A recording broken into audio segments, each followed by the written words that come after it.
الحمد لأهله والصلاة على أهلها أما بعد. قال النبي صلى الله عليه وسلم: طوبى لمن وجد في صحيفته استغفارا كثيرا. رواه ابن ماجه. د نبی کریم صلی الله علیه وسلم فرمان دی: نیکبختی خوشبختی د هغه سړي د پاره د کم سړي په عملنامه کې چې استغفار ډیر وي.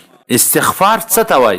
د خپلو ګناهونو د خپلو خطاګانو بخشش د الله جل جلاله څخه غوښتل. بعضو علماو د دې حدیث په شرح کې لیکلي دي چې نبی کریم صلی الله علیه وسلم لمن وجد فی صحیفته و فرمایل صرف طوبى لمن استغفر كثيرا، نو فرمایله دا دې طرف ته اشاره ده چې د قیامت په ورځ به په خپل عملنامه کې استغفار د هغه چا دا ډیر وي چې هغه استغفار توبه په څو شرایطو سره وکړي. په تفسیر روح المعانی کې د توبې د قبولیت درې شرطونه لیکلي. اول شرط ان یقلع عن المعصیه، د هغه ګناه څخه جلا کېدل. دویم شرط ان يندم عليها، پر هغه ګناه باندې د زړه سره پښیمانه کېدل. دریم شرط ان يعزم عزما جازما الا يعود الى مثلها ابدا، دا پوخ عزم اراده کول چې ان شاء الله تعالی بیا به زه داسې ګناه کله هم نه کوم. بعض علما فرمایي چې توبه ډیر جامع لفظ دی، د دنیا او آخرت ټول دولتونه ودته په نصیب سو. نو عزتمنو په کار ده